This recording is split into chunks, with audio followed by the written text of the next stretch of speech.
everybody, welcome back once again to Biblical Greek Made Easy. This is class 3 of module 2, and today we're going to learn the middle passive endings for the verbs we've been learning in Greek so far. This is a new page that we're turning, a new layer of knowledge to add for you, but it's really going to expand your ability to engage with the verbs in the New Testament, which is what we're looking to do, okay? And so let me share a scripture verse with you here. Romans 4:25. It's talking about Jesus, and it says, "He was delivered over to death for our sins and was raised to life for our justification." Now, I want you to notice that both of those verbs in there, he was delivered and then he was raised. Notice those. Both of those are passive verbs, and that's what we're going to talk about today. Okay? And actually, you'll notice most of the time that it talks about Jesus' resurrection in the New Testament, not 100% of the time, but most of the time, it's in that passive voice. It doesn't say Jesus rose from the dead. It said Jesus was raised. Okay? And so that's a passive form, this idea that God the Father raised Jesus from the dead. Okay? And so that's a verbal form that we're going to be talking about today, and that passive voice is really important to understand. Okay? So here's the tip of the day. I'm going to borrow this from my Greek teacher many moons ago. He used to say this. This is one of his phrases that's always just stuck with me, and I think it's really good. When we would learn a new set of endings or learn a new form or something like that, he would have this phrase where he would say, "Know it cold." And that's the tip of the day today, is I want you to know it cold. If we learn a new set of endings, like we're going to do today, okay, by the time we get to the next class, I would encourage you to know it cold, okay?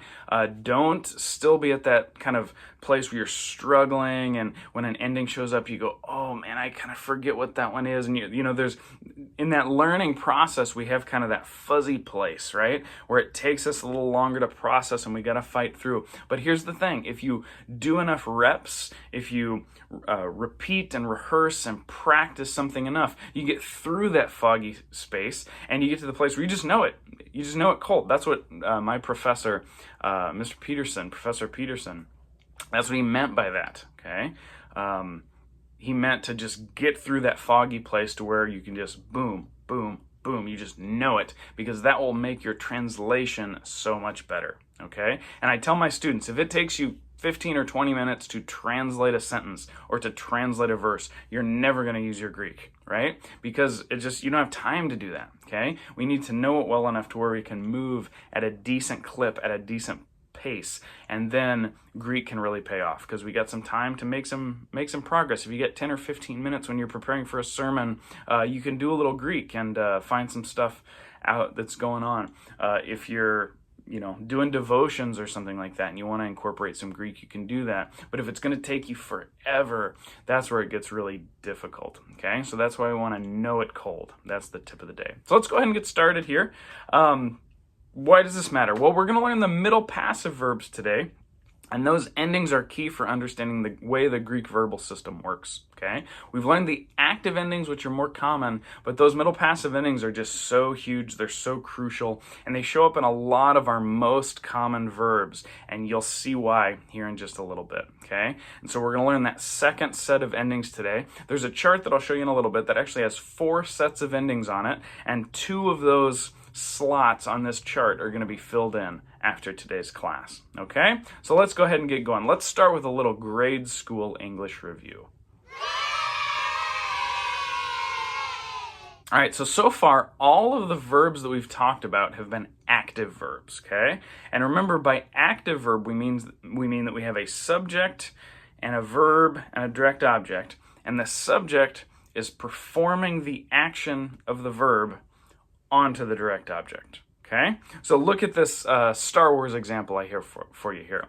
I force-choked Captain Nita, okay? So notice, I is the subject, force-choked is our verb in this example, and then Captain Nita is the unfortunate recipient of my force choke, okay? He is the direct object. And in this case, the subject, is performing the force choke onto Captain Nita, okay?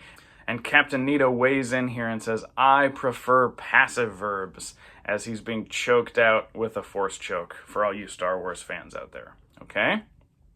So that's our regular active verb, okay, where the flow kind of goes front of the sentence to the end of the sentence, okay, and it all kind of moves in the same direction. Now, what if we made that verb passive, okay? For passive verbs, what's going to happen is the subject instead is going to be receiving the action of the verb. Okay? So it's almost like if you have an arrow and an active verb that's pointing from the subject to the direct object. In a passive verb, it's like we're turning that arrow around and it's going the other direction. So in English, we do that by adding words. Notice how we do it. I am force choked by Captain Nita. Okay? So now the I, the subject, is receiving the action of the force choking by the direct object, which is Captain Nita. And notice we had to add by there to make this make sense, okay? You see how changing that verb from active to passive completely changed the sentence. It like flipped it the other way, right? And so Captain Nita weighs in and says, how the tables have turned, Fox, okay? So he's getting me back here, right? He's force choking me in this case, okay? So notice we make something passive in English by adding words, okay, like was, am, etc. Jesus was raised from the dead. I am force choked, that sort of thing. We use versions of to be to make something passive. And by the way, you might have to practice that a little bit. I sometimes have students that can tell me a certain Greek word is passive, but they don't know how that comes out into English. Okay, and also sometimes students confuse passive with past tense because those words are close, so they get kind of confused in their mind. Okay, so make sure you keep those straight. When we talk about passive verbs, we're talking about how the subject is receiving the action of the verb rather than performing the action. Okay, so make sure you keep those straight. Now, Greek isn't going to add helping words to make something passive. Instead, it's just going to change the ending, and you're going to see how that happens here in just a minute. Let's go ahead and build our present passive indicative verbs, okay? So we're going to start with that present tense stem again. So in our example luo that we've been using, it's going to be that lu. Then we're going to add our connecting vowel, and remember a connecting vowel is just for pronunciation to smooth things out because the Greek speakers originally thought that sounded better. So in this case, it's an omicron. And then we're going to add our ending, and our first person middle passive ending is going to be my, you see here. So we get luamai. Now that is different enough from luo that you're not going to confuse those, are you? It's pretty obvious that this is a passive verb because we see the ending. The ending really stands out there. So here's a look at the whole paradigm of luo, okay? So go ahead and look up and down that column there. Luamai, luae, luatai, luamatha, luesta, and luantai. Okay, and so there you see the endings. And we'll compare those to how they look on the actual word there to the left. But you've got my, psi, tai, metha, istha, untai. Okay? Now those essentially look exactly the same as are on the word, except for that second person singular. Okay? In the middle passive, the second person singular tends to be weird. Okay? Because that psi ending, that sigma is going to mess things up. Okay? Lots of times we're going to have what we call an intervocalic sigma. Basically, a sigma shows up between two vowels, and it's going to take its ball and go home. It's going to leave, and so that's what we have. And so we have a lengthening of the vowel after the sigma leaves, and so that iota that's there on the end is not going to be able to stand on by itself at the end of a word with a strong vowel behind it. So it's going to turn into an iota subscript, and so we get lue. Okay, so that's one you just got to memorize. You got to know that lue is the present middle passive indicative second person singular form. Okay, now you compare that to the active on the right, luo, lues, lue, luamen, luete, luusi. Notice that third person singular for that one is lue. Okay, they're pronounced exactly the same, but it's a different vowel combo. Okay, so when you see it in print, you won't confuse them. If you heard it read out loud, for example, you might confuse those. okay? Any other similarities that you notice? Well, men and metha, there for first person plural, I guess are a little bit similar, but not so similar that they're probably going to get confused. Look at second person plural. We're used to seeing te there. That's a very regular second person plural ending. You see where it's sthe, so that theta epsilon is close to the tau epsilon, except that it's also got a sigma in there too. But still, I think that's close enough that that can be a hint. That can be easier to memorize that way. And then ntai there at the end, luantai versus luusen. No real similarities there. But make sure you get third person singular and third person plural. You don't get those confused, because luatai and luantai can look similar, especially if you just look at that ending. They both end in tai, but what comes before them is different. Okay, so spend some time with this. We want you to recognize these endings. This is the second set of endings you know so far. And like I said, with that active paradigm of luo, lues, lue, luam, and luete, luusi, I want you to know those really fast. I want you to also know luamai, lue, luetai, luamatha, luestha, luantai. Okay, if you can have both of those in your head, it makes things way easier if you encounter one. And then eventually you'll know these well enough that it'll just be second nature, okay? But know them cold for right now. So this is the endings chart paradigm right here. I don't know that you've seen this yet, but at the top there you see we've got primary endings and secondary endings. Okay, you haven't learned any secondary endings yet. That's coming up in a little bit in future class periods, okay? And then on the left, you have those two categories of active endings and middle passive endings, okay? We haven't talked about the middle yet, but we will in just a minute. So we've got active and middle passive. We've got primary endings that we've looked at so far, and we know our active and middle passive. We're eventually going to learn active and middle passive endings for our secondary endings as well, but like I said, we haven't gotten there yet. So that's what you know so far. Those are your two paradigms. Again, you could fill this chart out just with the endings, but I think it's more helpful to actually have them connected to real words, which is why I used luo all the time as the paradigm, because to see it connected to a word, I think makes it a lot easier.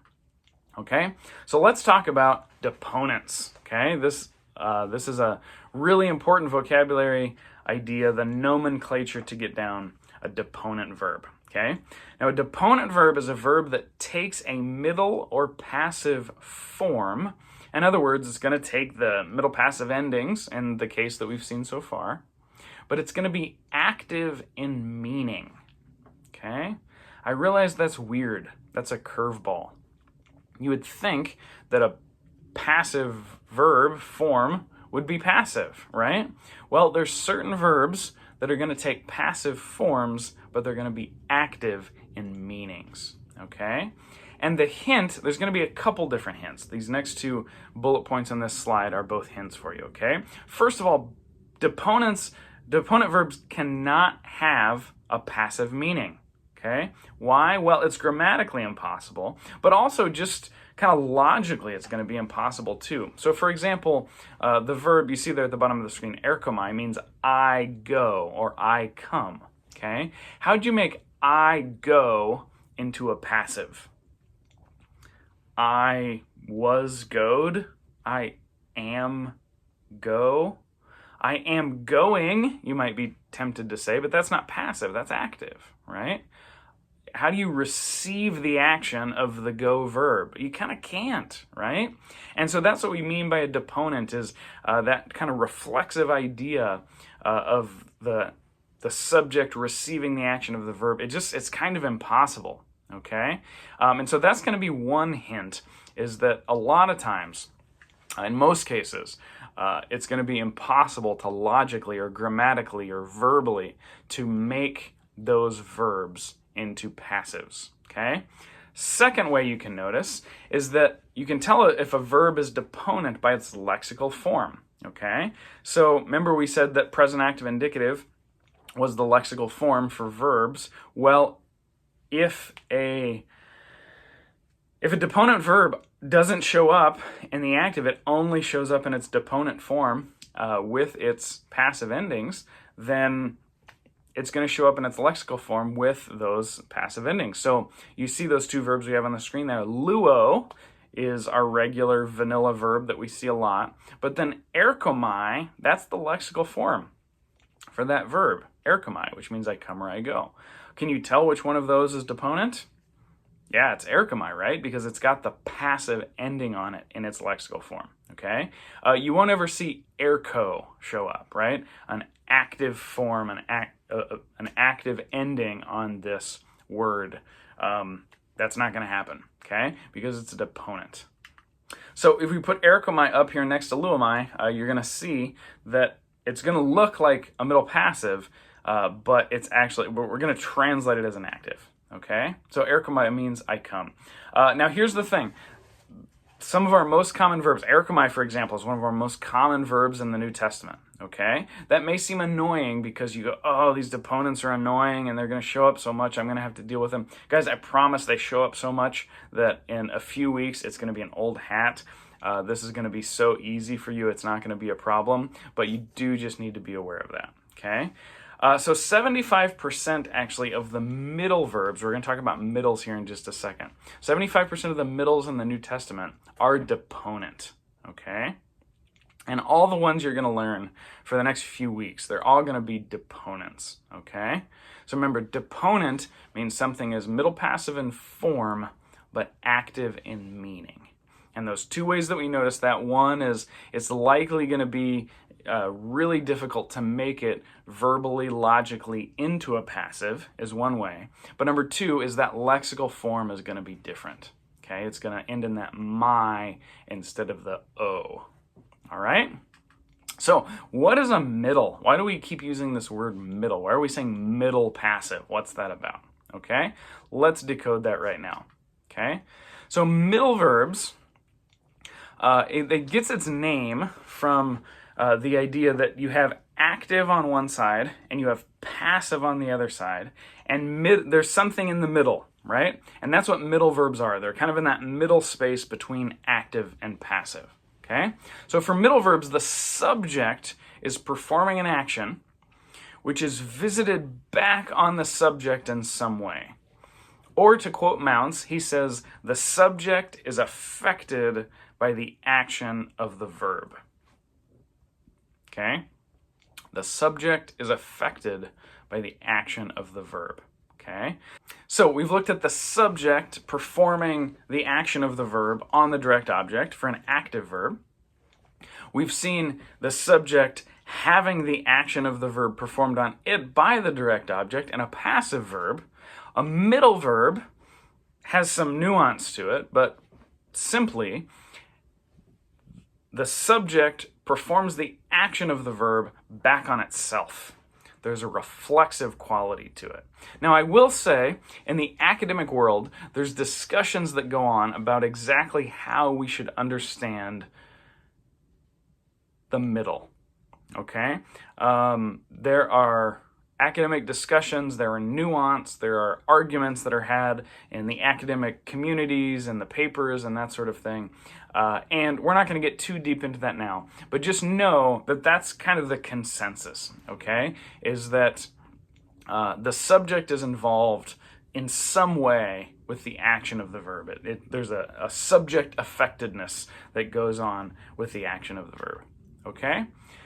So, for example, let's just look at one of our examples. Luotai here. Luotai means luo means I loose or I destroy. Luotai means he is third person singular. He, she, it. Okay.